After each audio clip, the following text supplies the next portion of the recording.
Bien, nous voici partis pour la dernière étape de notre marathon et nous allons nous arrêter sur d'abord une parabole qui est souvent très mal comprise, qui a été très mal comprise dans le christianisme et qui a été une des bases de l'antisémitisme chrétien, si on peut parler d'antisémitisme, en tout cas disons de l'antijudaïsme chrétien. Qui a servi de clé de lecture des récits de la Passion et qui a contribué à la diabolisation du juif. Et nous allons essayer de voir quel est le sens véritable de cette parabole. C'est la fameuse parabole des vignerons, dont on trouve deux versions, une dans Matthieu et la deuxième dans Luc.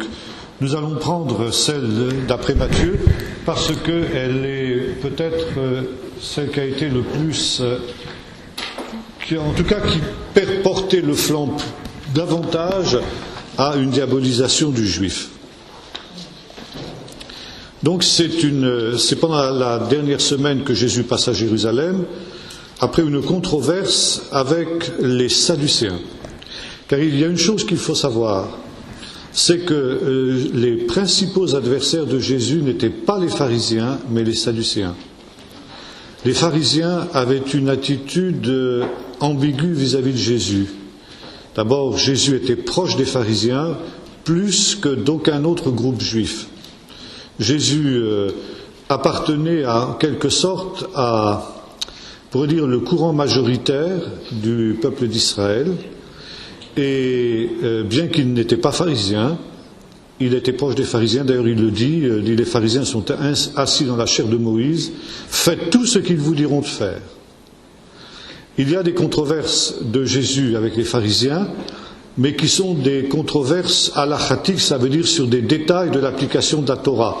C'est jamais la Torah elle-même qui est en cause dans les controverses que Jésus a avec les pharisiens, c'est la manière d'appliquer le commandement. Et il y avait des discussions des pharisiens entre eux sur ces sujets-là, des discussions dans lesquelles ils ne se faisaient pas non plus de cadeaux. Et les pharisiens n'étaient pas foncièrement hostiles à Jésus non plus. Ils étaient un peu déconcertés par ces miracles que nous l'avons vu ce matin. Ils étaient déconcertés parfois par son enseignement, mais ils ne lui étaient pas... certains d'entre eux, en tout cas la majorité des pharisiens, ne leur étaient pas foncièrement hostiles. Nous voyons par exemple un homme comme celui que nous appelons Nicodème, son vrai nom c'est Nakdimon Ben Gurion, qui a été d'ailleurs le nom que le premier ministre d'Israël a repris à son compte. Il s'appelait David Grimm et il a changé son nom en David Ben Gurion, du nom de Nakdimon Ben Gurion, qui était un des défenseurs de Jérusalem et la troisième fortune de Jérusalem. C'était pas n'importe qui. Il était aussi donc quelqu'un qui siégeait au Sanhédrin. C'était un pharisien, donc il n'était pas hostile à Jésus du tout. Joseph d'Arimathée était aussi un pharisien. Gamaliel était un pharisien. Et Gamaliel, dans le livre des Actes, évoque assez bien ce qu'était l'attitude de la majorité des pharisiens vis-à-vis de Jésus, une neutralité prudente. Ils n'étaient pas convaincus que Jésus était véritablement le Messie, mais ils ne s'opposaient pas à lui d'une manière violente, véritablement. Plusieurs fois, ils l'ont sauvé d'ailleurs de la mort, puisque ce sont des pharisiens qui sont venus prévenir Jésus d'un complot d'Hérode Antipas contre lui. Donc en ce faisant, ils ont sauvé la vie de Jésus. Bon, il y avait des pharisiens qui se sont joints aux ennemis de Jésus dans les derniers temps, c'est vrai, mais c'était des pharisiens qui appartenaient à une école très particulière, qui était l'école de Shammai, dont nous avons parlé hier aussi, n'est-ce pas ?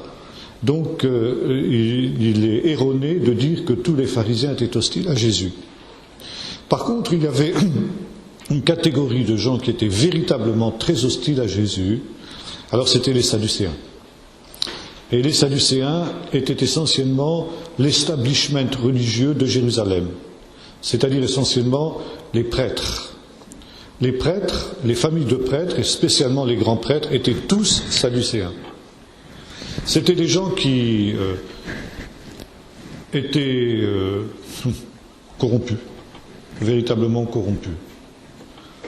Et ils étaient des gens qui n'hésitaient pas à racketter le peuple d'une manière éhontée, et notamment au travers de ces fameuses opérations de change qu'il y avait au temple, parce que les Sadducéens étaient les maîtres du temple, c'était eux qui contrôlaient le temple. Lorsque l'on venait à Jérusalem des extrémités de l'Espagne, ou bien de la Phrygie, ou bien de la Perse, ou d'ailleurs, n'est-ce pas, pour offrir des sacrifices, bien sûr, il n'était pas question de se balader depuis l'Espagne avec des troupeaux de moutons ou de bœufs. Qu'est-ce qu'on faisait?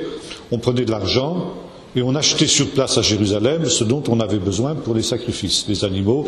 Il y avait donc un marché d'animaux à Jérusalem pour les pèlerins qui venaient donc pour offrir des sacrifices. Bon. Alors, bien sûr, on venait avec toutes les monnaies qui étaient courantes dans le monde romain, et il fallait donc des opérations de change, comme aujourd'hui quand vous allez dans un pays étranger, tout simplement. Alors, il était normal, c'était pas quelque chose qui était répréhensible en soi, qu'il y ait donc à l'entrée du temple des marchands de bestiaux et des changeurs de monnaie. Vous savez qu'il y a un épisode célèbre dans l'Évangile où Jésus a fait un fouet et il a renversé les tables de tous ces marchands, etc. Et on dit, mais c'était un scandale, c'était une abomination qu'il puisse y avoir des changeurs dans le temple et des marchands de bestiaux. Pas du tout, c'était pas le problème. Le problème était tout simplement celui-ci, c'est que ces gens-là, ils étaient les employés des grands prêtres et ils prenaient des commissions exorbitantes sur les opérations de change. Ça veut dire qu'ils escroquaient littéralement les pèlerins.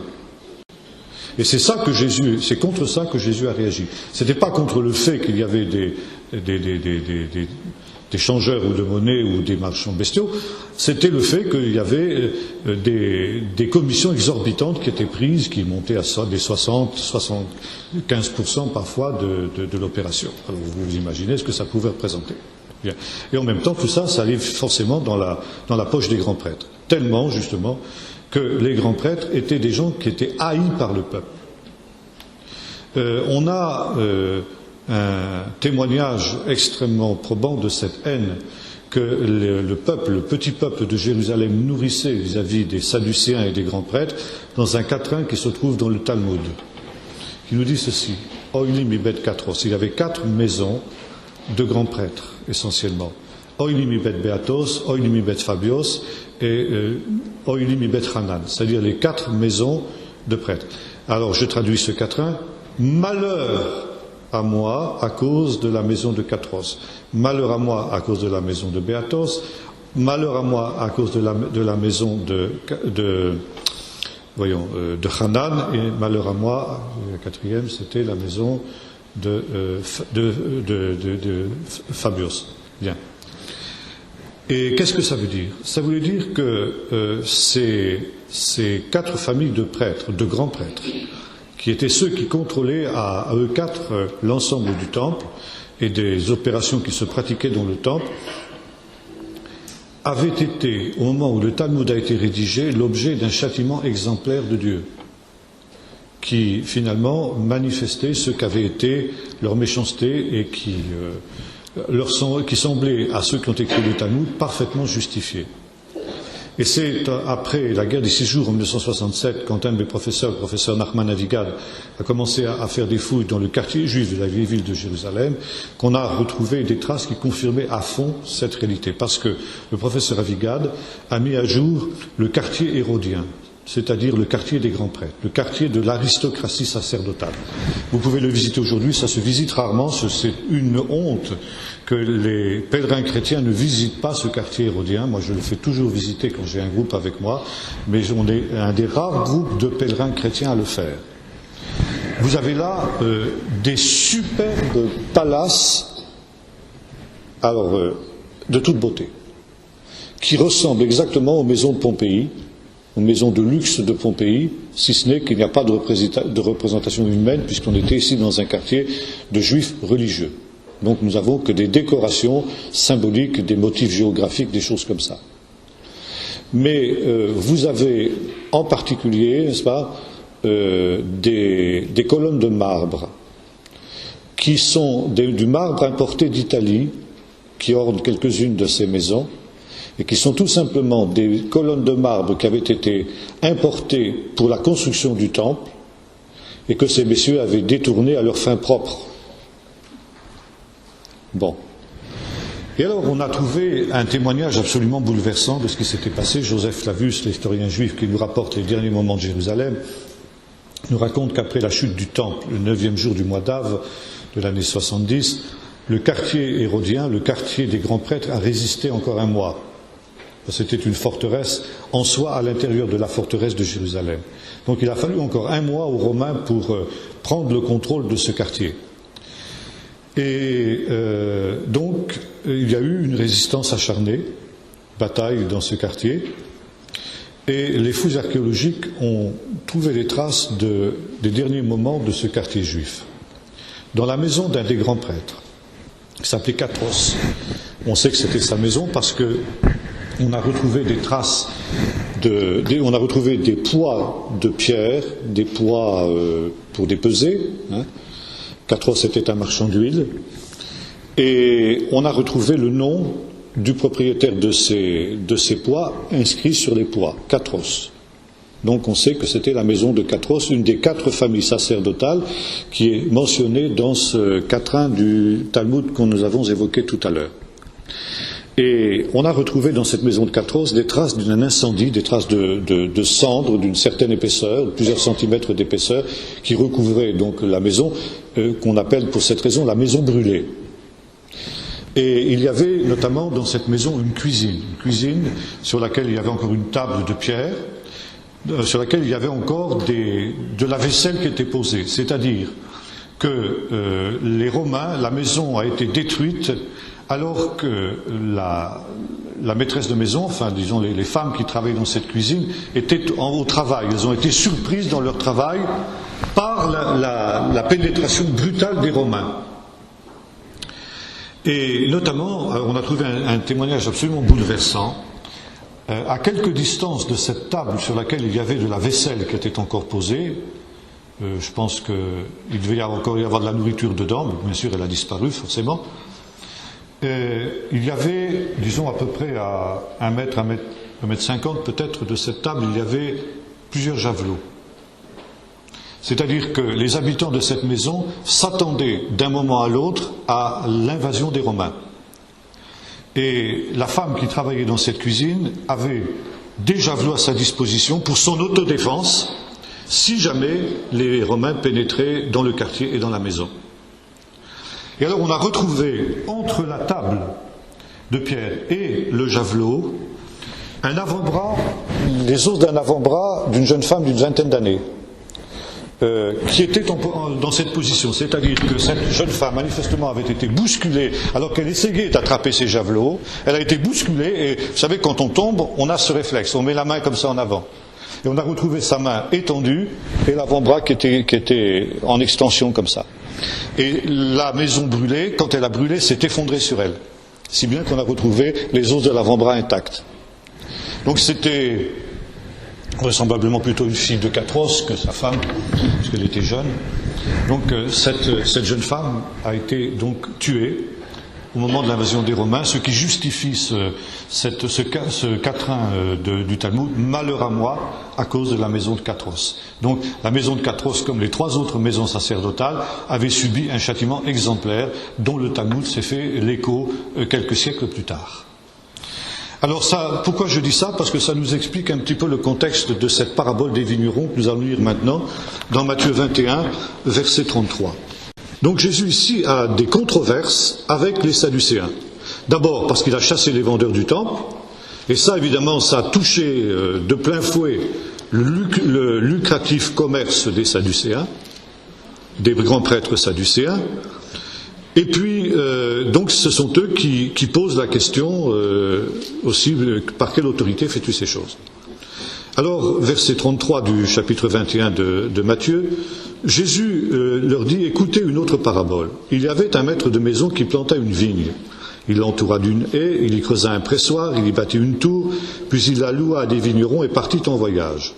À l'approche des vendanges, il envoya ses serviteurs vers les vignerons pour recevoir les fruits de la vigne. Les vignerons prirent ses serviteurs, frappèrent l'un, tuèrent l'autre et lapidèrent le troisième. Il envoya encore d'autres serviteurs en plus grand nombre que les premiers, et les vignerons les traitèrent de la même manière. Enfin, il envoya vers eux son fils en disant « Ils respecteront mon fils ». Mais quand les vignerons virent le fils, ils se dirent entre eux « C'est lui l'héritier, venez, tuons-le, nous aurons son héritage ». Ils le prirent, le jetèrent de la vigne et le tuèrent.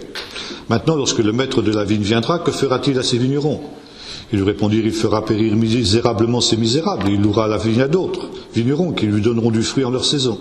Jésus leur dit, n'avez-vous pas lu ce que dit l'Écriture? La pierre qu'ont rejetée ceux qui bâtissaient est devenue la principale, celle de l'angle. C'est du Seigneur que cela est venu, c'est une merveille à nos yeux. C'est pourquoi je vous le dis. Le royaume de Dieu vous sera enlevé et donné à un net-né qui en produira le fruit. Je traduirai ce mot tout à l'heure. Quiconque tombera sur cette pierre s'y brisera, et celle sur laquelle il tombera l'écrasera. Après avoir entendu ces paroles, les principaux sacrificateurs et les pharisiens comprirent que c'était, les pharisiens de l'école de Chamaï, comprirent que c'était d'eux que Jésus parlait, mais tout en cherchant à se saisir de lui, ils craignaient les foules parce qu'elles le tenaient pour un prophète. Voilà. Alors je disais, c'est une des paraboles qui continue à être parmi les plus mal comprises de toutes les paraboles de Jésus. L'interprétation traditionnelle qu'on trouve dans un certain christianisme est à peu près celle-ci. Les mauvais vignerons, c'est le peuple d'Israël incrédule. Et, ah oui, ça, c'est comme l'histoire du figuier maudit. Hein. Et par conséquent, le Seigneur leur a envoyé des serviteurs, des prophètes. Ils n'ont pas écouté les prophètes, ils les ont battus, ils les ont tués. Le Seigneur a envoyé d'autres prophètes et le peuple d'Israël a à nouveau maltraité ces prophètes et a refusé d'écouter ces prophètes. Et en dernier ressort, Dieu a envoyé son Fils Jésus en espérant que cette fois-ci il l'écouterait. Et ils ont fait à ce Fils pire qu'à tous les prophètes, ils l'ont tué pour pouvoir prendre possession de l'héritage. Et c'est la raison pour laquelle Dieu les a exilés, Dieu les a rejetés, et il a donné la vigne. Alors on ne sait pas trop ce que c'est que la vigne. Il a donné la vigne à une nation qui en rendra le fruit, l'Église des païens. Et le peuple d'Israël a été rejeté. C'est une des bases de ce que l'on appelle la théologie de la substitution, selon laquelle Israël a été remplacé par l'Église. L'Église, quand on dit l'Église, on entend l'Église des nations, parce qu'on oublie une réalité essentielle, c'est qu'il n'y a pas d'Église sans une minorité de Juifs en son sein, et que l'Église, c'est le rassemblement en un seul corps des Juifs et des non-Juifs. Mais quand on dit l'Église, on entend l'Église des nations, étant entendu qu'un Juif qui, entre guillemets, se convertit à Jésus-Christ, cesse d'être Juif. Il devient un païen, il devient un non-Juif. Ah oui, mais ça, c'est la théorie. C'est la théorie. Alors voilà l'interprétation traditionnelle de cette parabole des vignerons. Donc, les vignerons, Israël, le peuple d'Israël, a tué Jésus, et par conséquent, il a été déchu de ses privilèges, de ses droits, et maintenant, l'Église des nations a remplacé Israël comme peuple élu, comme nation qui rend du fruit, n'est-ce pas? Il est intéressant de noter d'ailleurs que cette expression, une nation qui rendra le fruit, n'apparaît pas dans la version de Luc que Luc nous donne de cette même parabole. Il n'y a que Matthieu qui le mentionne. C'est pourquoi j'ai choisi de lire dans Matthieu et non pas dans Luc, à cause justement de ce verset qui fait problème et sur lequel je vais m'arrêter tout à l'heure. Mais maintenant que nous avons vu ce qu'est l'interprétation traditionnelle de cette parabole, voyons un petit peu quelle en est l'interprétation exacte. Parce que la parabole, ce n'est pas quelque chose avec lequel on peut jouer. Comme d'ailleurs la parole de Dieu. On ne peut pas trouver dans la parole de Dieu ce qu'on a envie d'y trouver. C'est toujours très très dangereux d'aborder l'étude de la Bible avec des a priori et en essayant de retrouver la confirmation de ces théories, de ces thèses, de sa théologie au travers de la parole de Dieu. La véritable approche de la parole de Dieu saine, c'est de dire, eh bien, qu'est-ce que le texte veut nous dire? S'il correspond avec mes pensées théologiques, tant mieux. Et si ça ne correspond pas avec mes pensées théologiques, eh bien moi, je vais changer mes positions théologiques, à la lumière de ce que la parole de Dieu va m'enseigner. Alors, justement, la première chose, ici, il est question d'une vigne. Il est très intéressant que, depuis que les pères de l'Église ont interprété cette parabole dans le sens que je l'ai fait, parce que c'est une interprétation qui remonte aux pères de l'Église, eh bien, on n'a jamais véritablement identifié la vigne. Les mauvais vignerons, pas de problème. Le maître de la vigne, c'est Dieu. Le fils bien-aimé du maître de la vigne, c'est Jésus. La nation qui en portera du fruit, c'est l'Église des païens. Mais la vigne, qu'est-ce que c'est? Alors, il faut commencer par là. Qu'est-ce que la vigne? C'est quand même l'élément essentiel de la parabole. Eh bien, notre parabole de la vigne ici renvoie à une autre parabole, cette fois-ci que nous trouvons dans le livre du prophète Ésaïe. Au chapitre 5, il y a déjà une parabole sur la vigne. Et cette parabole commence par cette expression « Mon bien-aimé avait une vigne sur un coteau fertile ». Et le prophète explique comment le Seigneur a travaillé cette vigne du mieux qu'il a pu. Il a fait tout ce qu'on doit faire, c'est très intéressant d'ailleurs, parce que quand vous prenez cette parabole, vous avez tous les travaux que l'on doit faire à l'époque biblique pour avoir une vigne qui soit en bon état. Tout est donné dans le détail. Bon. Et le Seigneur dit, je m'attendais à ce que cette vigne-là donne du bon fruit. Et en fait, on traduit, elle en a produit du mauvais, c'est pas exactement ça. Le mot hébreu, c'est le mot béouchim, qui est un mot intraduisible en français, qui signifie des raisins qui n'arrivent pas à maturité. Pour toutes sortes de raisons, n'est-ce pas? Ils n'arrivent pas à maturité.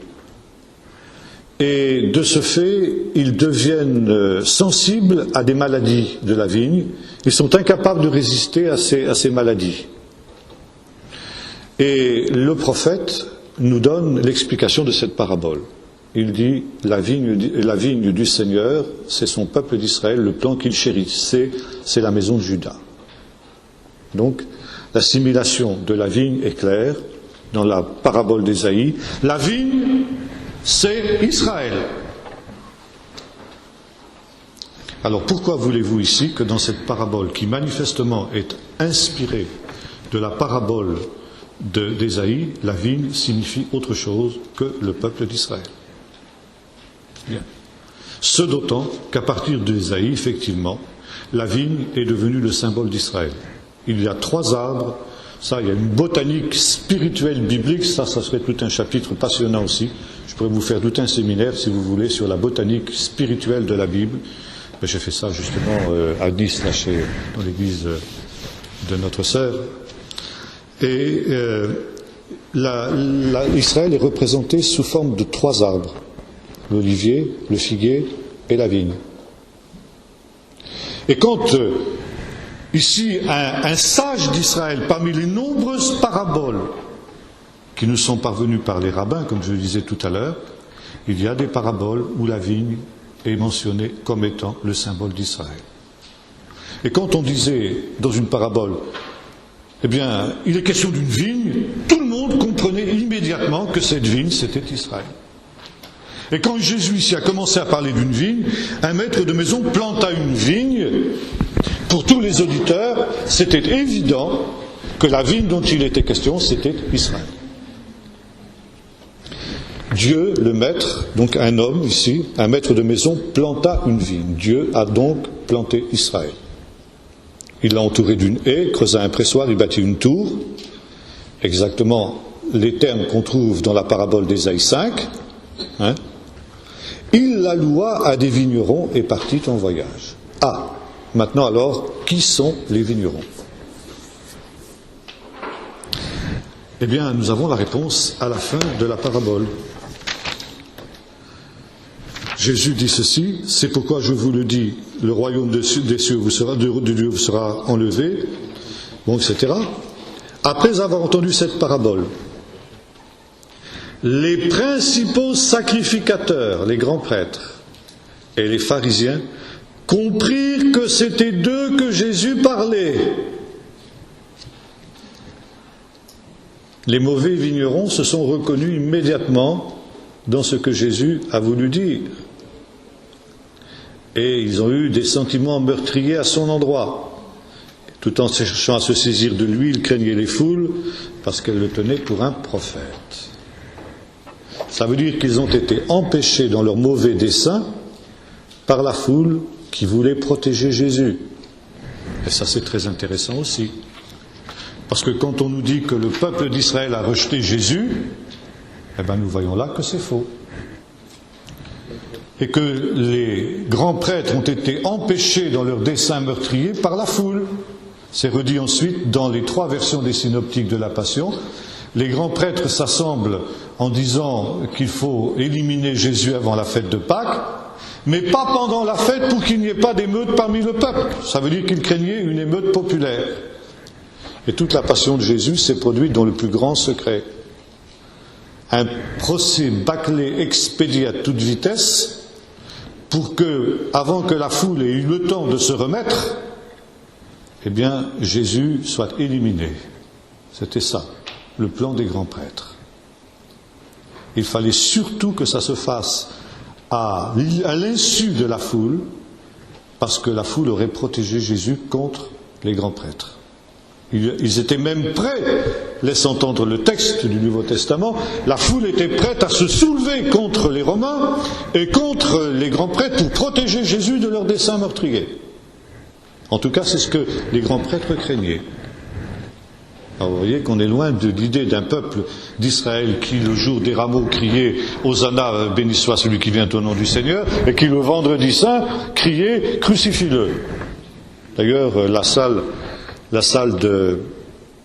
du tribunal de Pilate qui a été retrouvée dans les fouilles qui ont été effectuées entre les 2 guerres, juste au moment de la guerre par les dames de Sion à Jérusalem, elle n'est pas plus grande que cette pièce, Irène, à peu près. Hein. Tu serais d'accord ? À peine.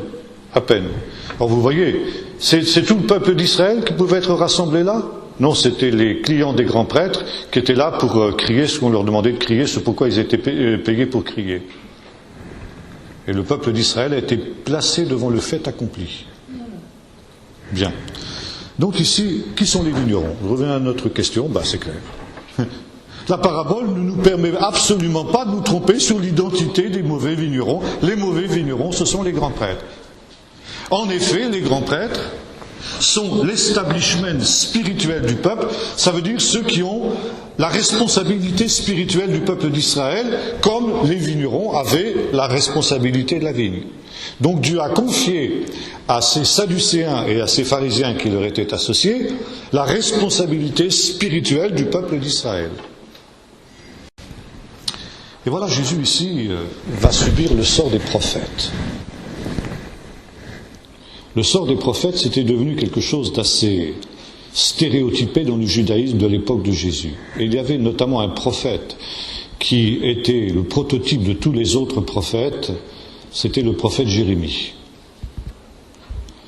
Jérémie qui n'avait pas été écouté parce qu'il prophétisait sur la ruine du temple et la déportation du peuple. Jérémie s'était heurté déjà de son temps à l'establishment du temple de l'époque. Il n'était pas le même que celui de l'époque de Jésus, mais qui était un autre establishment religieux, qui était aussi une classe de prêtres qui s'était opposée à Jérémie et qui avait même tenté de l'éliminer physiquement, de le tuer. Et Jérémie avait été sauvé de la mort, on le sait, par miracle, par l'intervention d'un certain nombre de gens qui l'avaient caché, qui l'avaient sauvé, qui l'avaient tiré de la citerne dans laquelle il avait été jeté, etc. Et Jérémie est devenu le prototype de tous les prophètes d'Israël. C'est-à-dire, la mission du prophète est une mission ingrate. Le prophète est obligé d'aller prophétiser contre Jérusalem et le temple. Et ce faisant, il se heurte à l'opposition de ceux qui sont les gardiens du temple. Et les gardiens du temple seront toujours les ennemis des prophètes, dit la tradition juive. Et pour cette raison, le prophète sera incompris, son message rejeté, et le sort des prophètes, c'est d'être mis à mort. il y a toutes sortes de traditions pour expliquer que les véritables prophètes ont eu une fin tragique. Ésaïe, par contre, échappe, lui, à ce stéréotype. Mais justement, il y a d'anciennes traditions qui, justement, ont fait aussi de Jérémie quelqu'un qui connaît une fin tragique, que la Bible n'évoque pas. Mais nous avons des apocryphes, un apocryphe qu'on appelle l'Assomption d'Ésaïe, qui date de la période intertestamentaire, qui nous dit on ne sait pas comment Ésaïe est mort, la Bible ne nous le dit pas. Alors cet apocryphe comble cette lacune. Il nous dit qu'il a été scié en deux dans un tronc d'arbre par le roi impie Ménaché. Non, ça c'est pas biblique. Mais cette légende a pour but tout simplement d'appliquer à Ésaïe le stéréotype qui était à celui de l'époque, n'est-ce pas, la fin tragique des prophètes. Le prophète est quelqu'un qui se heurte à l'establishment du temple et qui est mis à mort par cet establishment du temple. Et Jésus se considère aussi comme un prophète. J'ai cité il y a quelque temps cette parole de Jésus, il ne convient pas qu'un prophète meure en dehors de Jérusalem, Jérusalem qui tue les prophètes, qui massacre ceux qui sont envoyés. Non pas Jérusalem en soi, les habitants de Jérusalem, mais l'establishment de Jérusalem, les leaders de Jérusalem. Et Jésus prophétise sa propre mort, et cette parabole de Jésus est une prophétie sur sa propre mort. Il va connaître le destin tragique des prophètes, il va être rejeté par les grands prêtres, et il va être mis à mort, comme Jérémie l'a été.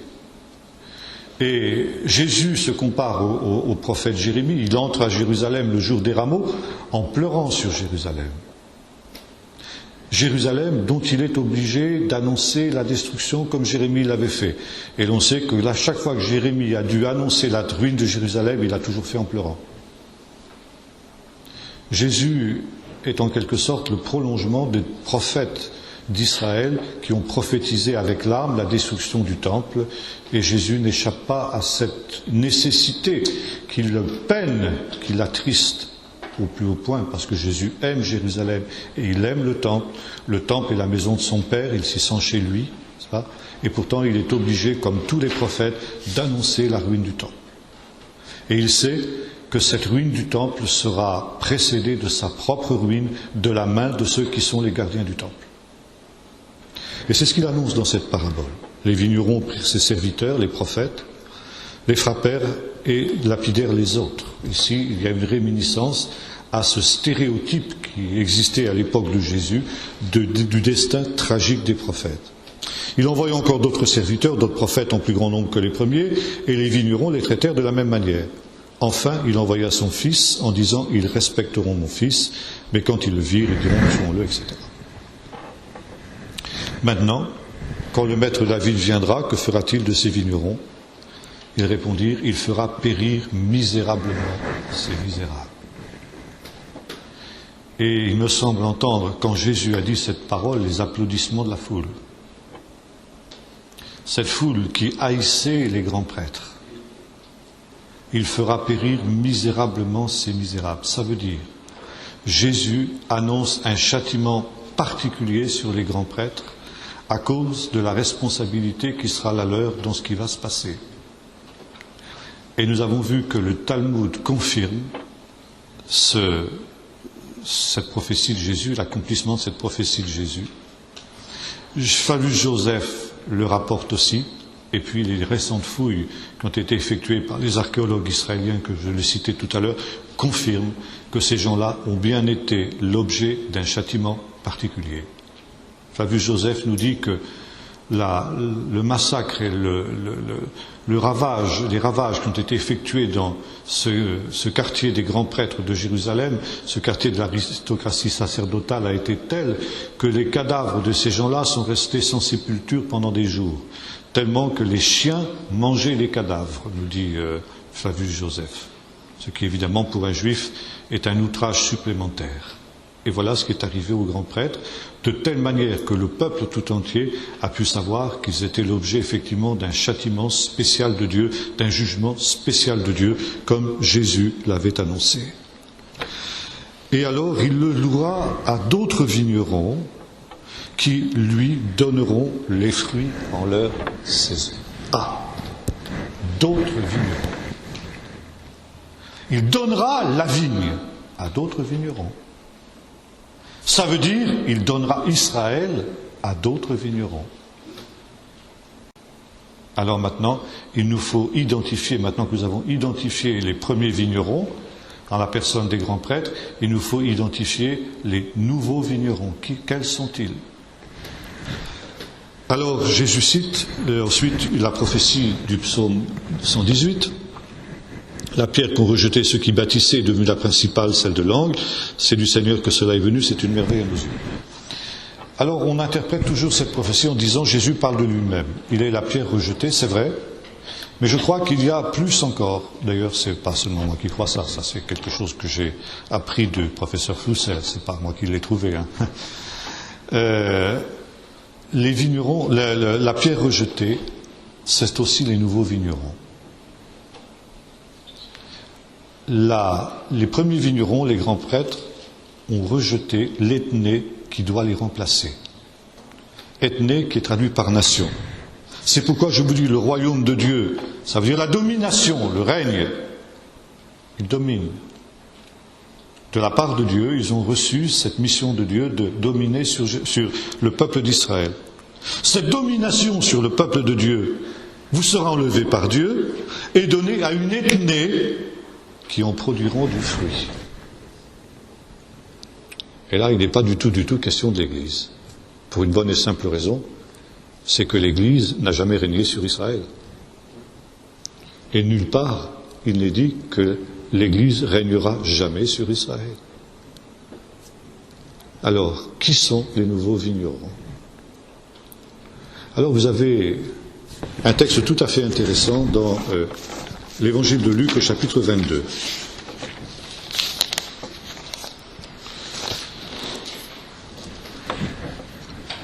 Luc 22, verset 24.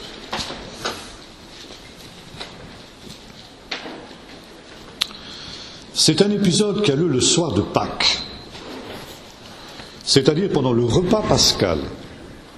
Et le repas pascal est un moment très particulier. Vous savez, dans la société ancienne, la société israélite, comme la société romaine d'ailleurs, dans l'Antiquité, on avait un grand sens de la hiérarchie.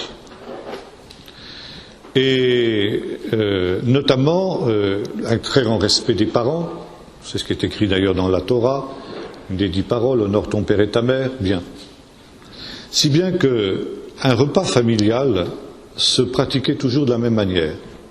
Le père était assis à la place d'honneur, la mère était à sa droite, c'était la 2e place d'honneur, et à la 3e place d'honneur se trouvait l'aîné des enfants. Puis chaque enfant par rang d'âge, et à la dernière place était assis le plus jeune des enfants, qui était le moins honoré de tous. Et ça, c'était comme ça 364 jours par an.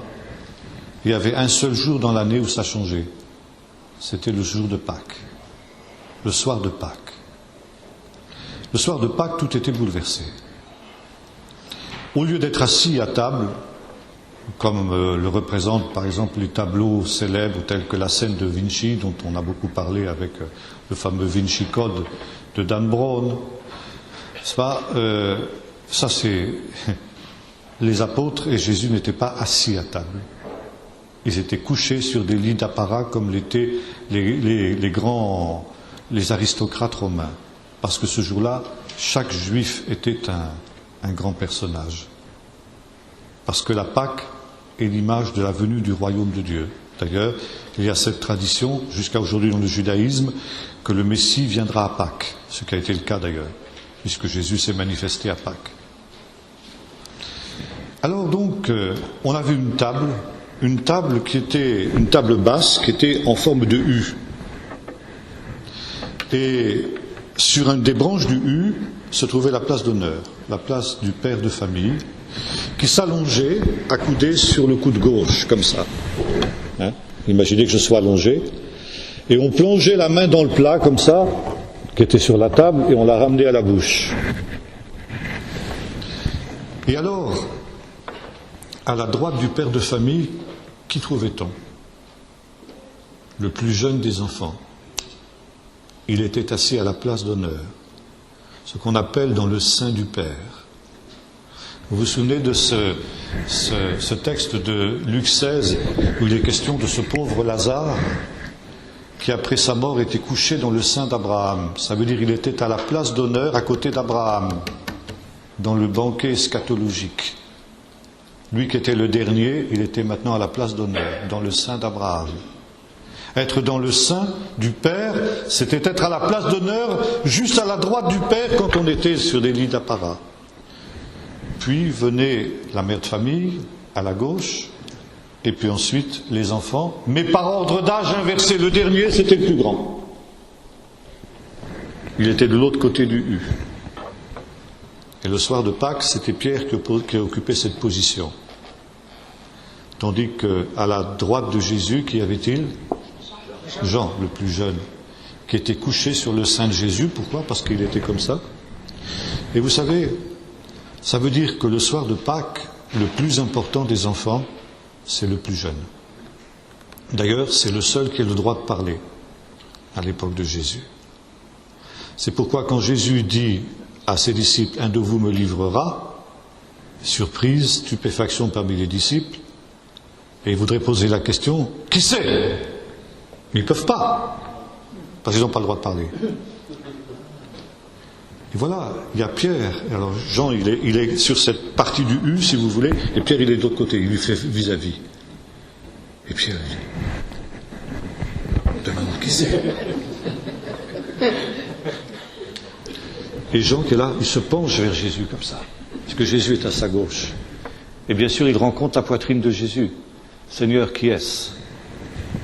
Vous voyez la scène. Vous voyez comment ça se passe. Donc ici, l'ordre de la prééminence est renversé parce que déjà, comme la Pâque est l'anticipation du royaume de Dieu, dans le royaume de Dieu, nous avons vu, il y a une inversion prophétique. Les premiers seront les derniers seront les premiers.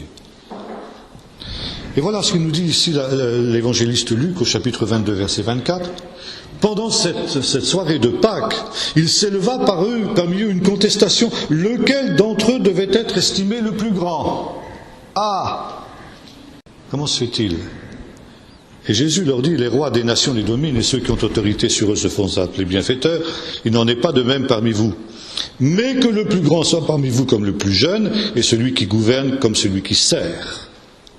Ça veut dire que déjà, aujourd'hui, dans ce monde-ci, sans attendre le monde qui vient, le monde de demain, que le plus grand soit comme le plus petit, et que le plus grand, celui qui doit être considéré comme le plus grand parmi vous, soit en fait le plus petit. Car qui est le plus grand, celui qui est à table ou celui qui sert, n'est-ce pas celui qui est à table? Et moi cependant, je suis au milieu de vous comme celui qui sert. Et voilà maintenant le texte important.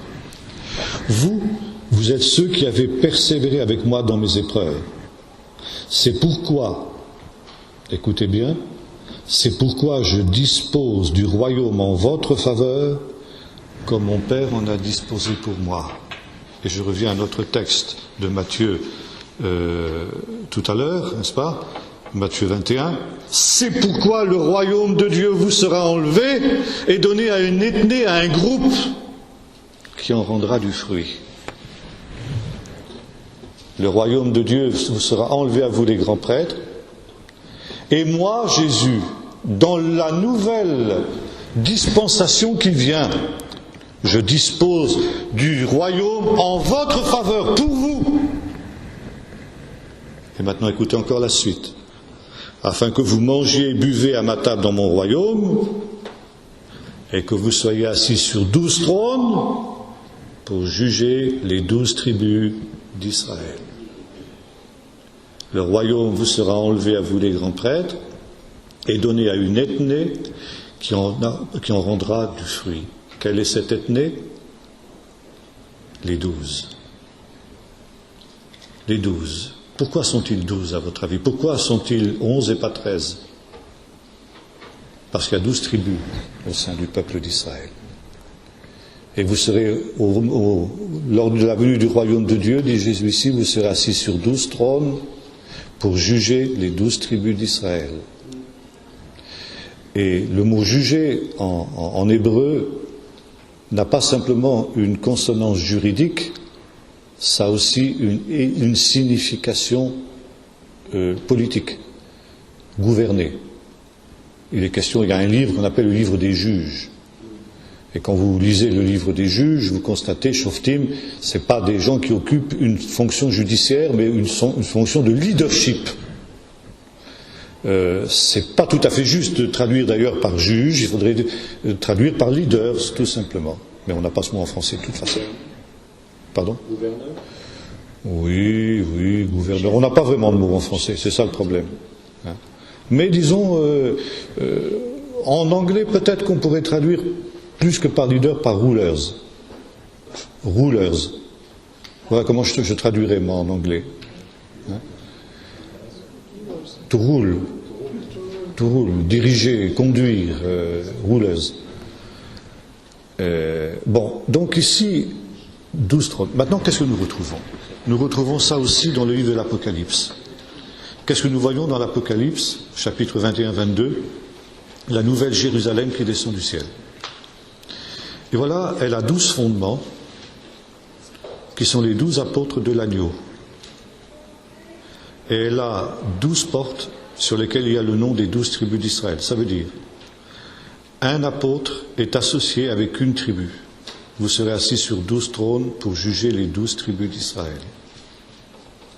Et par conséquent ici, Jésus dit d'une manière très claire que ceux qui seront les nouveaux vignerons, eh bien ce sont le groupe des 12.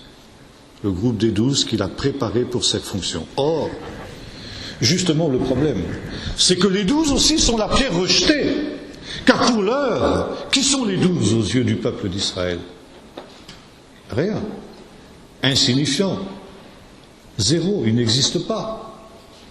Et un jour, alors qu'ils sont les derniers, ils seront les premiers. Et justement, notre texte s'achève aussi par cette parole, en tout cas chez Luc, car les premiers seront les derniers seront les premiers. Pour l'heure, vous, les grands prêtres, vous êtes les premiers, mais dans peu de temps, vous serez les derniers. Et mes disciples, qui sont les derniers, deviendront alors les premiers. Alors évidemment, quand il est question de l'ethnie, c'est pas simplement, si vous voulez, le groupe des 12. Le groupe des 12, selon le texte que nous avons lu tout à l'heure, joue un rôle prépondérant, bien sûr, dans cette affaire, mais il y a aussi les autres disciples de Jésus. Les grands prêtres n'étaient pas les seuls rouleurs à eux seuls.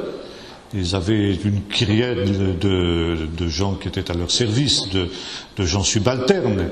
Et c'est la même chose autour de ces 12 qui vont être ceux qui seront les dirigeants du peuple d'Israël à venir, n'est-ce pas ?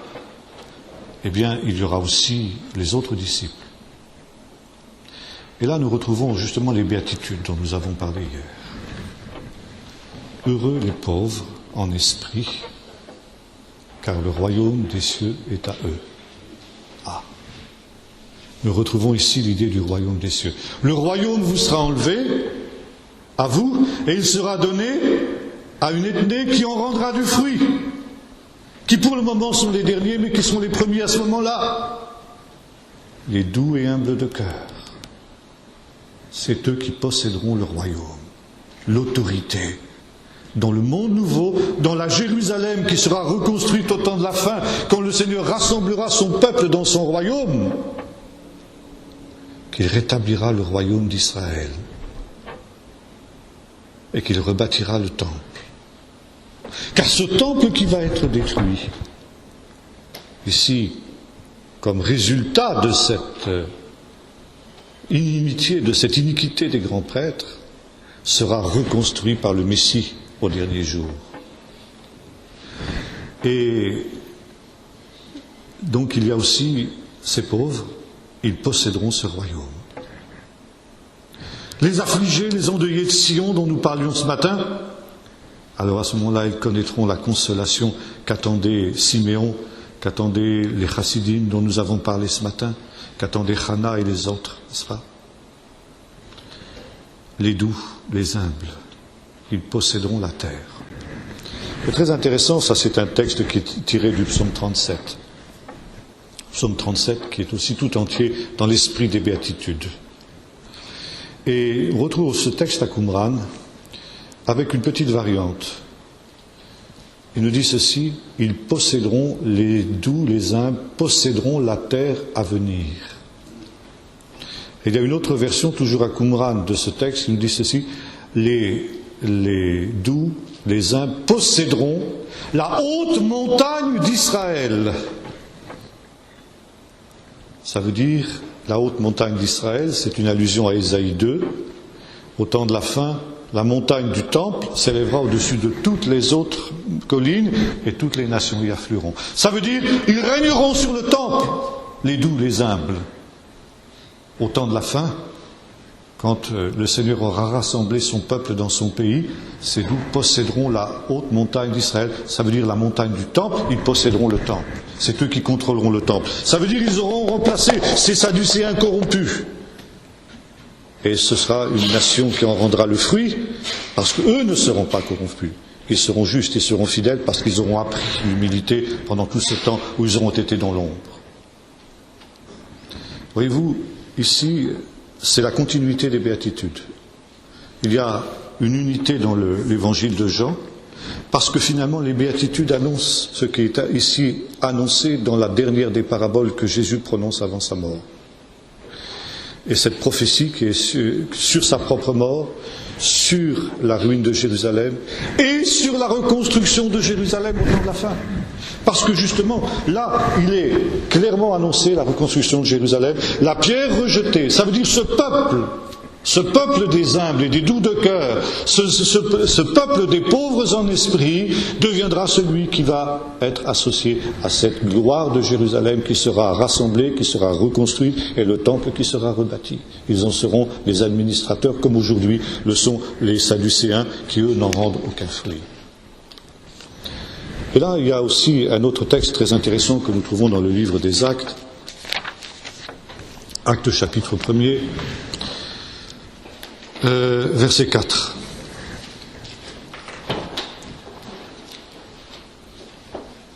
Comme il se trouvait avec eux, Jésus, après sa résurrection donc, il leur recommanda de ne pas s'éloigner de Jérusalem, mais d'attendre la promesse du Père, dont leur dit-il, vous m'avez entendu parler. Car Jean baptisait dans l'eau, mais vous, dans peu de jours, vous serez baptisés dans le Saint-Esprit. Eux donc, réunis, demandèrent, Seigneur, est-ce en ce temps-là que tu rétabliras le royaume pour Israël ? Il leur répondit, ce n'est pas à vous de connaître les temps et les moments que le Père a fixés de sa propre autorité, mais vous recevrez une puissance, celle du Saint-Esprit survenant sur vous, et vous serez mes témoins à Jérusalem, dans toute la Judée, dans la Samarie, et jusqu'aux extrémités de la terre. Ça aussi, c'est un des textes qui a été parmi les plus mal compris dans la tradition de l'Église.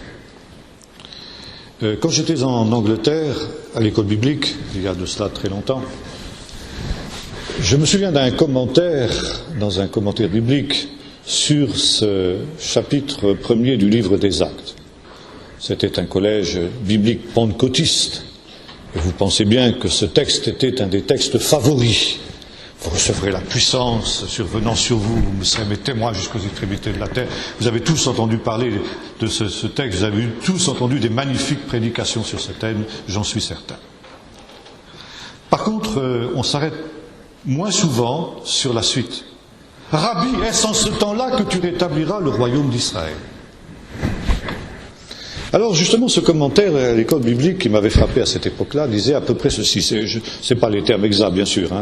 C'est un peu caricatural ce que je veux vous dire, mais c'était l'esprit de la chose, en tout cas. Ces pauvres apôtres, ils en étaient encore là.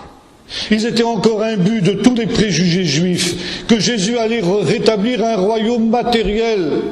Mais non, mais Jésus était venu pour établir un royaume spirituel, et Jésus les détrompe, en leur disant, mais non, mais vous êtes complètement dans l'erreur, mes pauvres apôtres.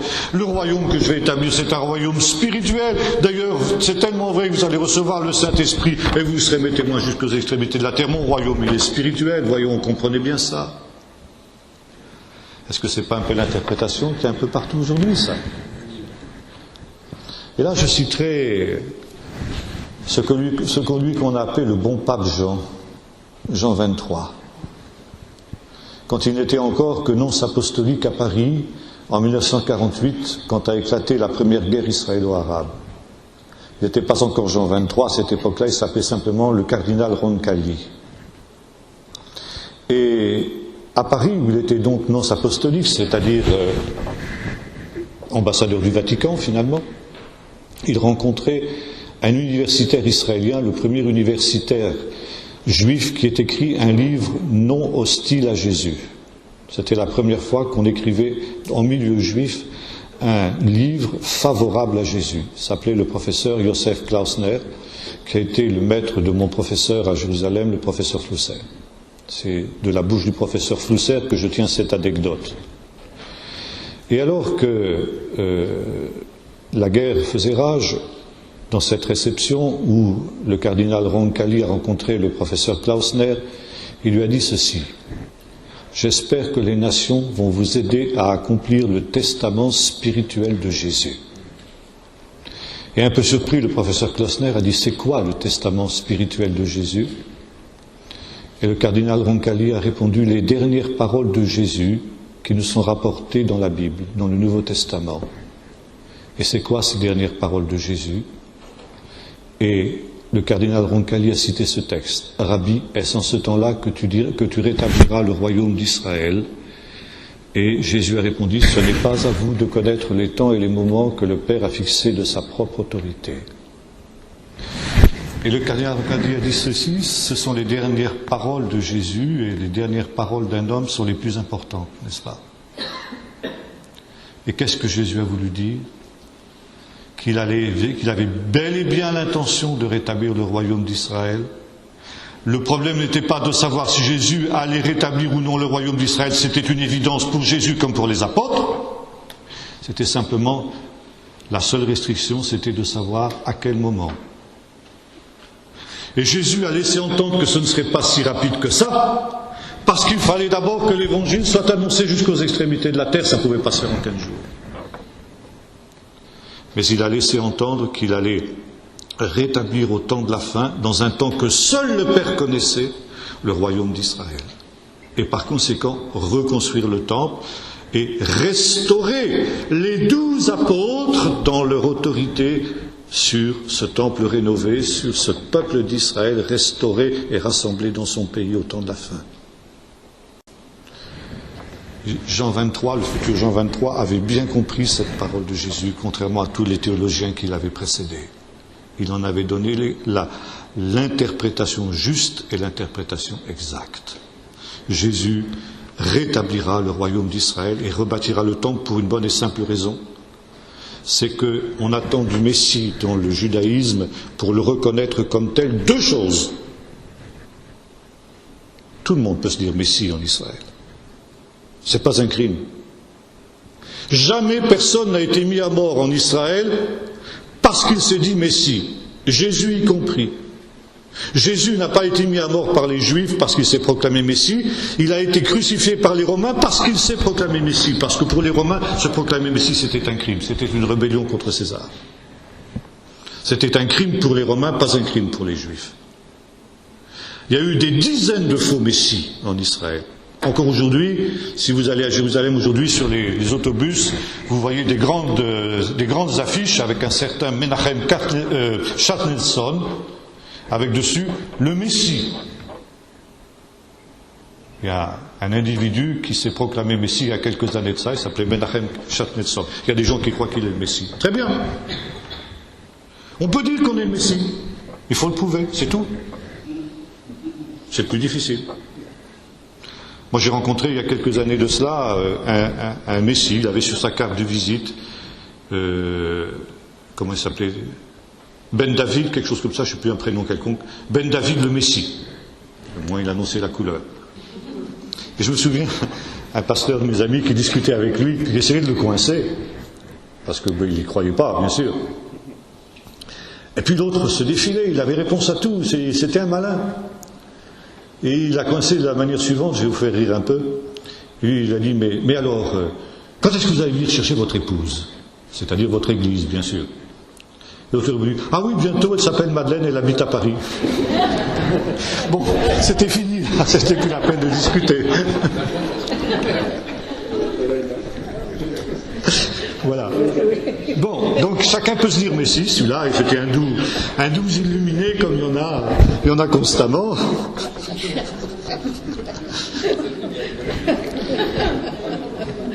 Alors il faut prouver qu'on est le Messie.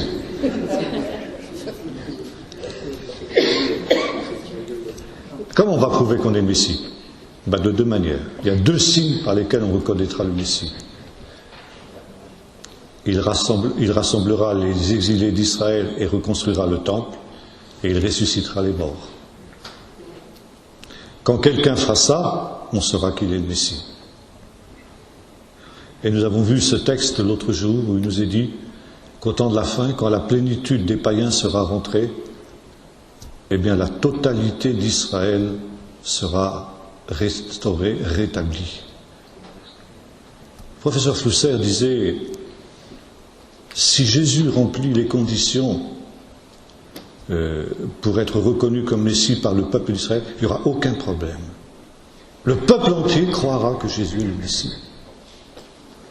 Mais pour cela, il faut qu'il voie Jésus reconstruire le temple et ressusciter les morts. Et c'est pourquoi quand Jésus viendra, c'est exactement ce qu'il fera. Ressuscitera les morts, il le dit, Jean 6, l'heure vient où les morts entendront la voix du Fils de l'homme, et ceux qui l'auront entendu vivront. Vous avez ça aussi dans la première aux Corinthiens, car il sonnera le dernier chauffard, et les morts dont le Messie ressusciteront premièrement. Vous avez ça dans la deuxième aux Thessaloniciens aussi. Jésus est celui qui ressuscitera les morts au dernier jour. Et déjà, en sa personne, dans sa résurrection, la résurrection des morts est déjà venue. C'est ce qu'a convaincu Paul.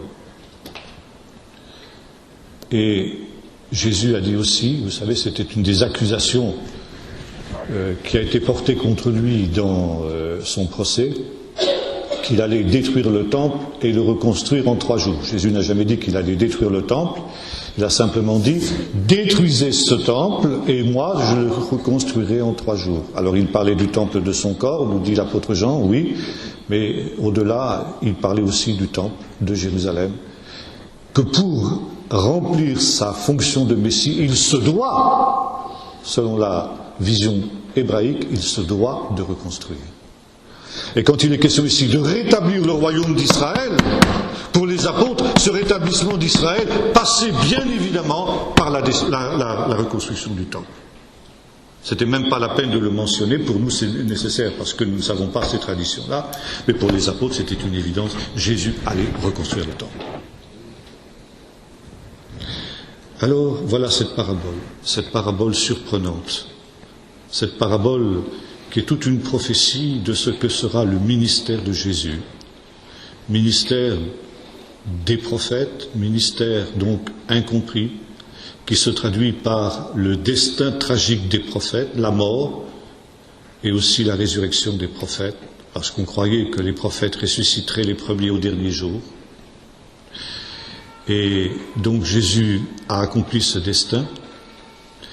Jésus a annoncé que Jérusalem serait détruite, le temple ruiné, les mauvais vignerons châtiés, ce fut, et qu'au dernier temps, dans les derniers temps, dans un temps déterminé par Dieu, après que l'Évangile ait été prêché jusqu'aux extrémités de la terre, le peuple d'Israël serait rassemblé dans Jérusalem, et que Jérusalem serait rétablie, le temple reconstruit, et le peuple des humbles, le peuple de ces pauvres en esprit, ce peuple des béatitudes, posséderait la haute montagne d'Israël et seraient ces nouveaux vignerons, qui seraient cette nation qui porterait du fruit pour la gloire du Seigneur et cette fois-ci pour l'éternité.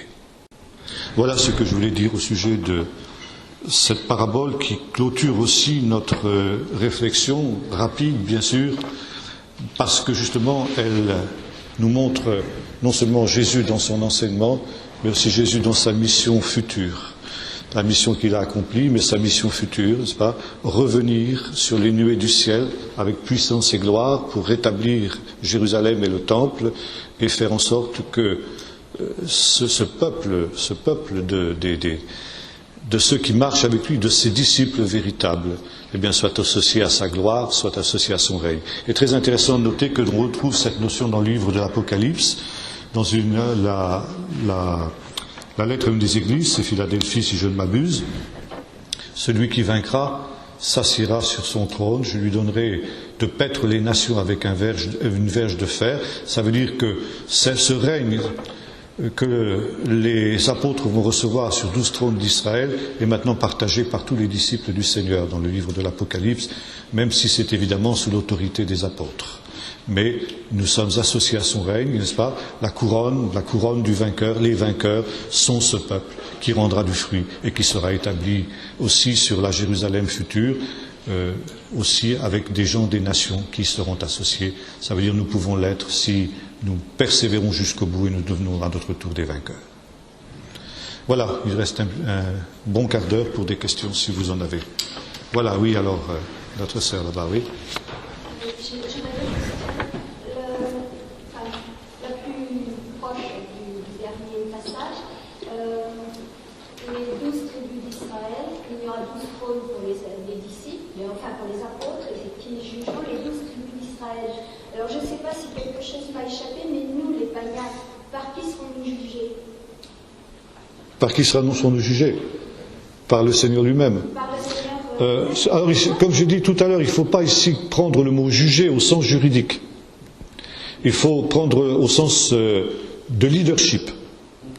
Ils deviendront les leaders, les rulers des 12 tribus d'Israël.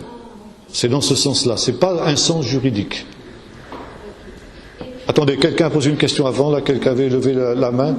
C'était notre frère, là, oui. Attendez, après, dans l'ordre dans lequel, chronologiquement, les mains se sont levées. Dans la hiérarchie, on entend aussi parler, il n'y a pas une hiérarchie entre guillemets, mais parmi ceux, il y a les 12 tribus, il y a les 12 apôtres et les 144 000. Ah, bonne question. Ah, ça c'est très intéressant. Évidemment, les 144 000 ont fait la fortune d'une certaine secte que je ne nommerai pas, mais que vous connaissez tous, qui en ont donné une interprétation parfaitement erronée, mais qui trouble un petit peu les esprits quand même. Alors, qu'est-ce que nous voyons justement dans ce chapitre 7 du livre de l'Apocalypse? Eh bien, 144 000 de toutes les tribus d'Israël marquées du sceau de Dieu. Bon, alors il faut savoir que l'Apocalypse, c'est un livre symbolique, et qu'on ne peut pas prendre tout ce que dit le livre d'Apocalypse au pied de la lettre, bien évidemment. Parmi les symboles, nombreux symboles qu'il y a dans le livre d'Apocalypse, il y a les chiffres, les nombres. Beaucoup de nombres sont symboliques. Et vous avez toute une symbolique des mathématiques spirituelles à partir du chiffre 7, qui est le chiffre de la plénitude. Et le chiffre 12 aussi, 3 fois 4, c'est-à-dire le chiffre 12, 3 c'est le chiffre du ciel, 4 c'est le chiffre de la terre, les 4 points cardinaux. Par conséquent, 12, 3 fois 4, comme 7 d'ailleurs, 4 et 2, 4 et 3 je veux dire, c'est bon en mathématiques, hein. Ça n'a pas changé, rien à faire. Mais disons, c'est l'alliance du ciel et de la terre, vous voyez. Donc 12 ici, c'est un chiffre de plénitude. Et donc 12 000 de toutes les tribus d'Israël, 12 fois 12 000, 144 000, la plénitude de la plénitude. Et là, nous voyons ce que Paul a annoncé donc, dans l'Épître aux Romains, chapitre 11, verset 11, que nous avons médité ces jours. Tout Israël sera sauvé. Donc nous avons ici tout Israël qui a été sauvé, qui a cru en Jésus, qui est représenté par un nombre symbolique de 144 000 personnes, qui évidemment n'est pas à prendre au pied de la lettre comme le font les 10 témoins de Jéhovah, mais qui est hautement symbolique, qui représente cette plénitude, cette totalité du peuple d'Israël qui a cru. Bon, vous avez aussi 12 tribus, ça c'est très important. Parce que dans la tradition juive, vous avez cette idée qu'avant le retour du Messie, le dernier signe qui devra s'accomplir avant la venue du Messie, c'est la résurrection des 12 tribus et le rassemblement des 12 tribus sur la terre d'Israël. Parce que vous savez que ne sont revenus de l'exil de Babylone que la seule tribu de Juda et de Benjamin. Et les 10 autres tribus, qu'on appelle les 10 tribus perdues, se sont évanouies dans la nature, et jusqu'à une époque récente, on ne savait pas ce qu'étaient devenues ces 12 tribus, on pensait qu'elles s'étaient assimilées, qu'elles avaient disparu. C'est pourquoi les théologiens chrétiens ont dit qu'il faut prendre symboliquement les 10 tribus, c'est pas prendre au pied de la lettre, etc. Bon. Les Juifs ont toujours cru qu'au temps de la fin, les 10 tribus reviendraient. Et actuellement, je suis en contact avec une organisation qui a retrouvé les 10 tribus perdues, et les 10 tribus perdues sont en train de revenir aujourd'hui dans la terre d'Israël. Il y a eu la tribu de Dan, les Falachas. Maintenant il y a la tribu de Ménaché qui vient de l'état de Mizoram en Inde, et dernière nouvelle que j'ai, c'est maintenant le début du retour de la tribu d'Éphraïm. Vous pouvez répéter plus lentement pour les tribus Aussi dans cette région, hein, en Inde. Pardon. Vous pouvez répéter les Dan, les Falachas, puis après... Dan, les Falachas, la tribu de Ménaché, qu'on appelle les Bné Ménaché, qui viennent de l'état du Mizoram en Inde, et puis maintenant la tribu d'Éphraïm. De l'Inde aussi, mais je ne pourrais plus vous dire exactement de quelle région. Ça, j'ai pas de détails encore, c'est tout nouveau ça. Et par conséquent, ici, vous avez cette prophétie qui est accomplie, les 12 tribus qui sont rassemblées. Bon. Maintenant, vous avez une autre tradition très intéressante qu'on trouve dans le livre du prophète Zacharie. La fin du prophète Zacharie, qui est une prophétie sur les derniers temps, envisage 2 montées des nations à Jérusalem. Une première nation pour la guerre, une première montée pour la guerre, pour détruire Jérusalem. Je rassemblerai toutes les nations pour prendre Jérusalem. Et lorsque le Seigneur a détruit ces nations, du moins les armées des nations, et a brisé leur puissance guerrière et belliqueuse, ces mêmes nations montent à Jérusalem pour célébrer la fête de Sukkot. Et là, vous avez cette idée, depuis toujours dans le judaïsme, qu'il y aura un pèlerinage eschatologique des nations à Jérusalem pour la fête de Sukkot, c'est-à-dire la fête des tabernacles. Il est très intéressant que l'Église des nations célèbre nous avons parlé des 3 régalim ce matin, quelqu'un m'a posé une question sur les 3 régalim, et j'ai dit il y a 3 régalim, les pèlerinages à pied, Pâques, Pentecôte et Sukkot. La tradition chrétienne, même s'il a transformé la date, a gardé les 2 premiers régalim. Nous fêtons Pâques et nous fêtons Pentecôte. Mais nous ne fêtons pas Sukkot. Or, Sukkot est la fête des païens. Les païens seront tenus pendant le temps messianique, pendant le règne du Messie, de venir chaque année célébrer la fête de Sukkot à Jérusalem, sous peine que la pluie ne tombe pas sur elle. Très intéressant parce que justement Sukkot est la période des premières pluies. Et si la pluie n'est pas tombée à Sukkot, on prie pour la pluie. Voyez-vous, il y a ici aussi cette... Bon. Et c'est la raison pour laquelle, du temps où le temple existait, jusqu'en 70, le dernier jour de la fête, on offrait 70 taureaux sur l'autel dans le temple pour les 70 nations qui un jour viendraient offrir elles-mêmes leur sacrifice à Jérusalem. On anticipait en quelque sorte ce pèlerinage eschatologique des nations en sacrifiant 70 taureaux pour chacune des 70 nations qui sont notées dans la table des nations de Genèse 10, celles qui sont sorties du déluge. Et il y a cette idée qu'effectivement les nations seront associées à cette joie d'Israël. La fête de Sukkot, c'est la fête eschatologique par excellence. C'est la fête qui indique l'établissement du règne de Dieu. Or, qu'est-ce que nous voyons dans le chapitre 7 de l'Apocalypse? Effectivement, c'est 144 000 de toutes les tribus d'Israël, donc y compris les 10 tribus perdues qui ont été rassemblées, et qui maintenant sont devant le trône. Et qu'est-ce que nous disons de ces gens-là? Ils avaient des palmes à la main et des robes blanches. C'est-à-dire, ils étaient dans la tenue des pèlerins qui vont célébrer Sukkot.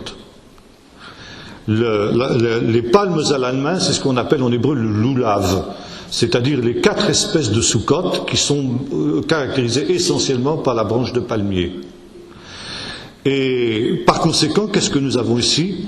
Ensuite, il continue en disant, il crie d'une voix forte le salut de notre Dieu, les anges, etc., ils tombèrent et donnent gloire à Dieu, etc., et un des anciens, après la parole, me dit, qui sont ceux qui sont revêtus de robes blanches? Alors ils ont lavé, etc.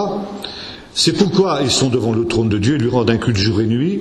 Celui qui est assis sur le trône dressera sa tente au-dessus d'eux. Et Sukkot, c'est la fête des tentes. Donc ici, un indice ils ont des palmes à la main, ils ont le loulav à la main. Dieu va étendre sa tente, parce que pendant 8 jours, il faut vivre sous la tente. Ils n'auront plus faim et non plus soif, ça ne les frappera plus, aucune chaleur. Car l'agneau qui est au milieu du trône les fera paître et les conduira aux sources des eaux de la vie. Ah, 3e allusion à la fête de Sukkot. Car pendant la fête de Sukkot, nous avons vu, on prie pour la pluie. Et si la pluie n'est pas venue, il y a un rite spécial qu'on appelle le rite de l'eau. Le grand prêtre, en robe blanche, justement, avec tous les adorateurs en robe blanche, descendent à la fontaine de Gihon, la fontaine de Jérusalem, et il va puiser de l'eau. Gihon, c'est une des sources, c'est un des fleuves de l'Éden, vous vous souvenez, un des 4 fleuves de l'Éden, qui rappelle justement le fleuve de vie. Et on remontait en grande pompe. Joseph Flavius nous dit que celui qui n'a pas vu la joie du jour de la cérémonie du puisage ne sait pas ce que c'est que de se réjouir. Tellement il y avait de joie à ce moment-là. Et dans cette joie extraordinaire, le grand prêtre reversait cette cruche d'eau devant l'autel pour demander au Seigneur d'envoyer la pluie en abondance. Et il y avait cette idée qu'au temps de la fin, de l'eau vive sortirait du temple. Un torrent d'eau vive sortirait du temple pour féconder le désert. Et incidemment, je vous signale que c'est ce jour-là, le dernier jour, le grand jour de la fête, nous lisons ça dans l'évangile de Jean, que Jésus, se tenant devant l'autel où on venait de renverser l'eau de cette fontaine de Gihon, dit: si quelqu'un a soif, qu'il vienne à moi et qu'il boive. Si quelqu'un croit en moi, des fleuves d'eau vive couleront de son sein, comme dit l'Écriture. Il dit ça de l'Esprit. Donc allusion avec la fête de Sukkot. Et nous retrouvons ici les sources d'eau. Il les conduira vers des sources d'eau. Donc 3 indices. Comme quoi nous avons à faire une fête de Sukkot céleste. Les palmes, la tente et les sources d'eau. Mais un 4e indice. Derrière le peuple d'Israël, racheté, sauvé dans sa plénitude, les 144 000, vous avez une foule immense qu'on ne pouvait compter, de toute nation, de toute tribu, de tout peuple et de toute langue qui se tenait aussi devant le trône et devant l'agneau. Pourquoi ? Parce qu'ici nous sommes dans les choses dernières, le temps du pèlerinage eschatologique des nations est venu. Et au jour du salut d'Israël, il y a des hommes de toute langue, de toute tribu, de toute nation qui sont sauvés avec le peuple d'Israël et qui célèbrent la fête de Sukkot céleste devant le trône de Dieu pour l'éternité. On peut s'arrêter là-dessus. Je crois que... Alors, oui, notre sœur et puis ensuite... Je m'excuse, il y a quelque chose que je n'ai pas dû très bien comprendre. Oui. Qui seront ces 12 apôtres ? Les 12 apôtres de l'agneau, les 12 que Jésus a mis à part. Ils ressusciteront. Ah, évidemment. Ils reprendront leur évidemment. place. D'accord. Évidemment. Maintenant, par rapport au temple, oui. Il n'y aura plus de sacrifice. Non, il n'y aura plus de sacrifice. D'accord. Ça, les rabbins sont tout à fait d'accord. Il n'y aura plus de sacrifice pour une bonne et simple raison, c'est que la mauvaise tendance, la tendance pécheresse de l'homme aura disparu. Donc il n'y aura plus de péché, donc il n'y aura plus besoin de sacrifice. Parce que c'est oui. très au point. Oui, tout à fait. Vous avez bien fait de poser cette question. Oui, notre sœur. Dans le chapitre 7 de l'Apocalypse, il y a quelque chose qui m'intrigue un peu. Parce qu'on cite les tribus, et en fait les tribus, ce sont les 12 fils que Jacob a eu avec ses 4 femmes différentes. Oui, oui.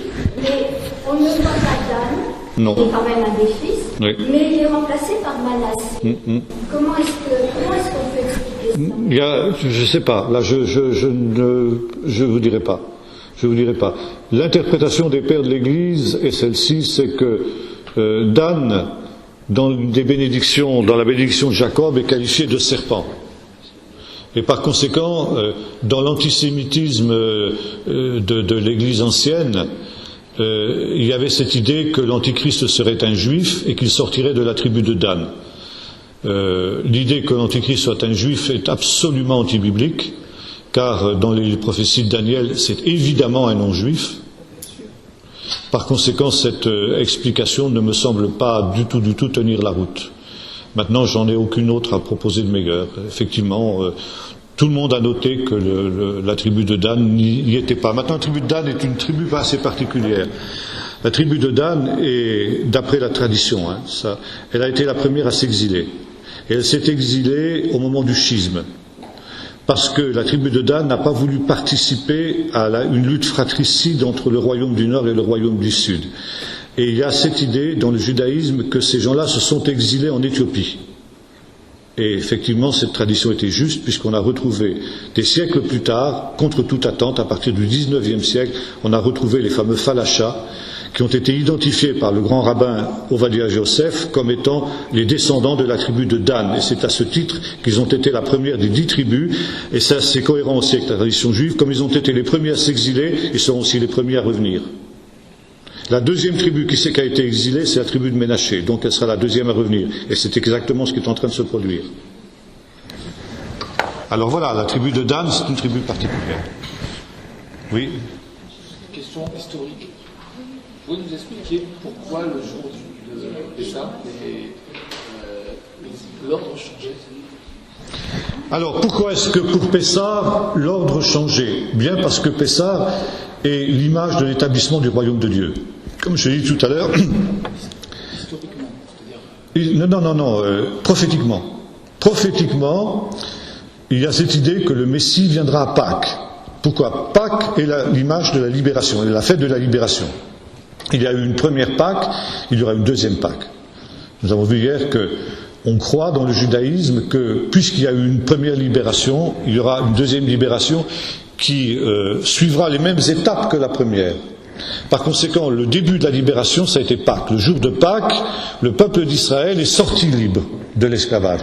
De la même manière, le Messie viendra à Pâques, le deuxième libérateur viendra à Pâques, et ce sera le début du processus de libération du peuple d'Israël. Maintenant, dans la liturgie du repas de Pâques, vous avez 2 rites qui annonce justement cette venue de la libération. Première chose, au moment où quand toute la famille s'est mise à table, on laisse une place vide.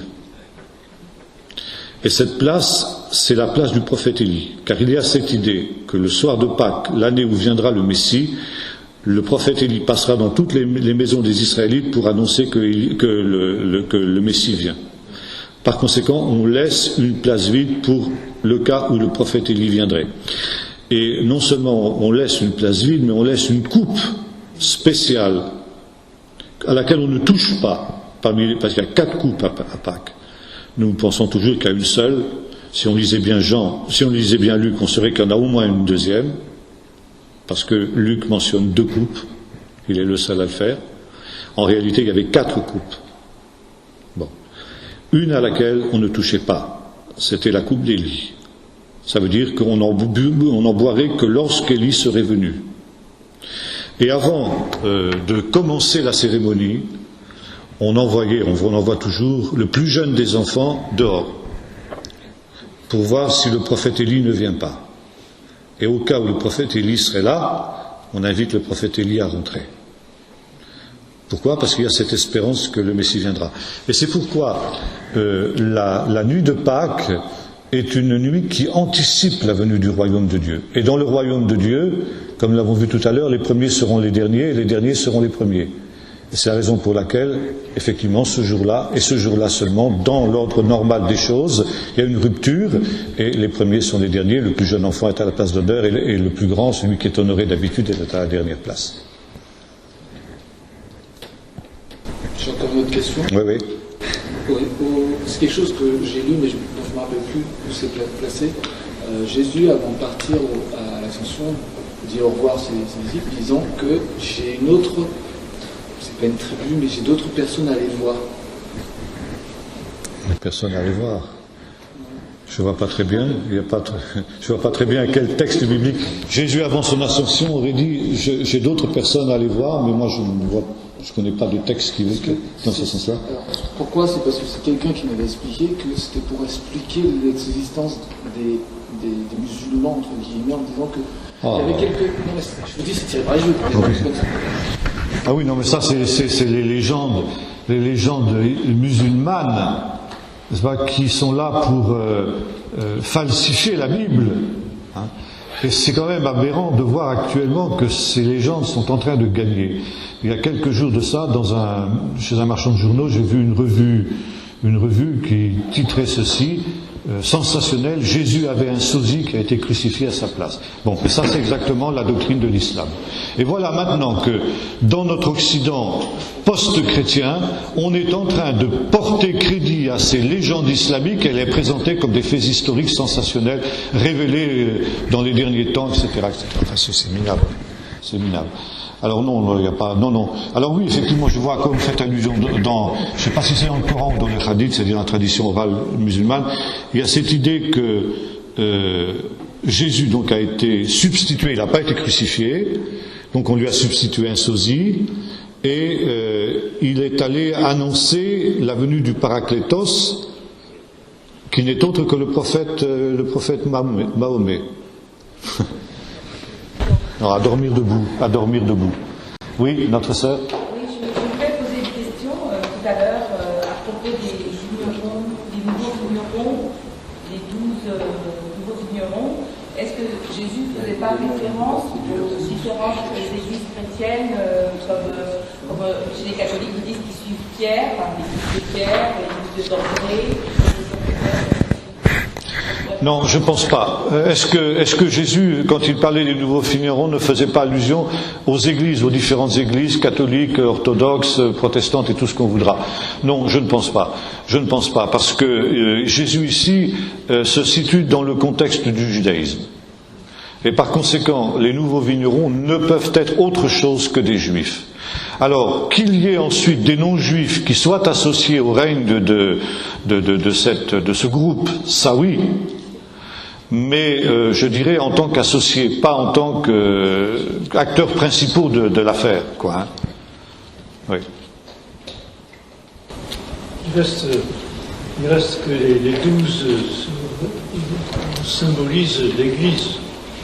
Non, les 12 symbolisent l'Église, je ne pense pas. Au contraire, les 12 symbolisent le peuple d'Israël racheté. Ils sont représentants des 12 tribus. On le voit dans l'Apocalypse, notamment lorsque les 12 patriarches sont associés avec les 12 apôtres. Vous voyez ? Et non, ils sont pour l'Église des païens, si vous le voulez, ils sont la référence pour tous les temps, pour tous les lieux, l'Église de tous les temps, de tous les lieux, quant à la doctrine. Et c'est la raison pour laquelle, par exemple, le canon du Nouveau Testament est clos à la mort du dernier apôtre, parce qu'il n'y a plus d'autorité apostolique pour désigner ce qui est inspiré ou ce qui ne l'est pas. C'est la raison pour laquelle des livres comme la Didaché des 12 apôtres, qui est pourtant un livre très intéressant, n'a pas été ajouté au canon du Nouveau Testament, parce qu'il a été écrit après la mort des apôtres. Okay, des 12. Et le ministère des 12 n'est pas transmissible. Il y a effectivement des apôtres ensuite qui sont appelés en dehors des 12. Paul était un d'entre eux, par exemple, mais on entend parler de gens comme Andronicus et Junias, comme Barnabas et autres, qui sont qualifiés d'apôtres. Mais ce sont les apôtres de l'Église. Alors ça, ils peuvent être en très grand nombre. Ce sont les apôtres de l'Église, non plus les apôtres d'Israël. Mais les 12 ont un ministère particulier, unique, qui n'est pas transmissible. Ils sont les apôtres d'Israël, les apôtres de l'agneau. Et ils sont donc ceux qui ont été les témoins, les seuls témoins devant le peuple d'Israël de la résurrection de Jésus. Leur rôle essentiel, c'est d'être les témoins de la résurrection de Jésus. Parce que Jésus est apparu ressuscité à 500 frères à la fois, mais non pas à l'ensemble du peuple d'Israël. Et par conséquent, le peuple d'Israël et nous-mêmes, nous pouvons croire à la résurrection que par le témoignage de ceux qui en ont été les garants et les témoins, les 12. C'est leur rôle. Et les femmes ? Oui, les femmes, mais sans vouloir être macho, elles n'ont pas l'autorité, si vous voulez, pour attester les choses dans la culture de l'époque. Hein ? Bien sûr, il est question des 500 frères à la fois, mais il fallait, comme le dira, vous trouvez ça dans le début du livre des Actes, quand on va voter pour ça, pour remplacer Judas. Il faut qu'il y ait un 12e, écoutez ce qu'il est dit là, c'est très intéressant. Et ça répond à la question de notre frère. Voyons voir. En ce jour-là, Pierre se leva au milieu des frères. Le nombre des personnes était environ 120. Il dit, frères, il fallait que s'accomplisse la bouche de Judas, etc. ainsi parmi ceux qui nous ont accompagnés tout le temps que le Seigneur Jésus allait et venait avec nous, depuis le baptême de Jean jusqu'au jour où il a été enlevé du milieu de nous, il faut qu'il y en ait qui soient avec nous témoins de sa résurrection. Donc, le rôle des 12, tel que Pierre ici le définit, c'était qu'ils soient devant le peuple des témoins de la résurrection. C'est leur rôle unique, non transmissible, puisque depuis, évidemment, il n'y a plus personne qui a été témoin de la résurrection, quoi. Si, il y a eu des gens comme le Sadou, des choses comme ça, mais enfin, disons, c'est exceptionnel, quoi. Je parlais de Marie-Madeleine. Oui, mais alors la condition pour être apôtre, c'est qu'il fallait avoir suivi Jésus depuis le baptême de Jean et l'avoir accompagné pendant tout son ministère jusqu'à l'ascension. Hein? Il y avait des conditions. Le Sadhu, c'était un grand homme de Dieu du 19e, c'était un Indien, et c'était un homme qui était né dans l'hindouisme, et puis bon, c'est un homme très droit qui cherchait la vérité.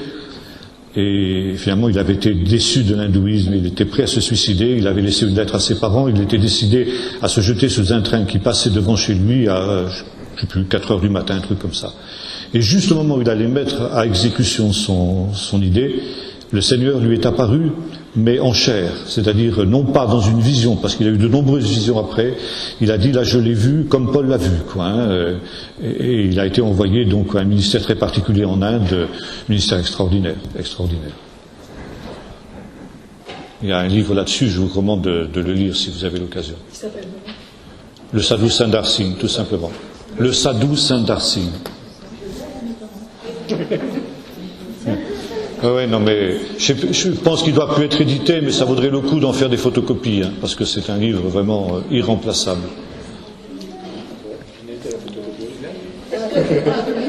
Oui.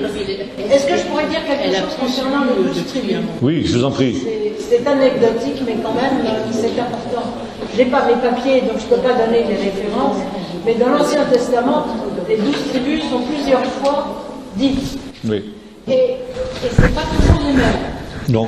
Alors, je me suis demandé pourquoi. Alors, il y a une réflexion qui est simple, c'est la tribu de Lévi. Oui. La tribu de Lévi étant une tribu à part, puisqu'elle n'a pas de territoire, il a fallu les 2 fils de Joseph, Éphraïm et Manassé, pour remplacer la tribu de Lévi concernant les territoires. Et dans la Bible, vous avez quelquefois les noms des 12 tribus, il faut impérativement qu'elles soient 12, comme vous l'avez expliqué 3 fois 4. Donc, quand on cite Lévi, on cite Joseph, et quand on ne cite pas Lévi, on cite Éphraïm et Manassé. C'est ça. Il faut le savoir pour ne pas être troublé. C'est ça. Mais le chiffre 12 est quelque chose d'extrêmement important. C'est ça. Il faut faire attention, ce que disait la sœur en aparté tout à l'heure, Paul n'a pas fait partie des 12. Non. Paul n'a pas fait partie des 12. Non, non, c'est sûr. C'est sûr. Bien, on va peut-être s'arrêter là. Merci.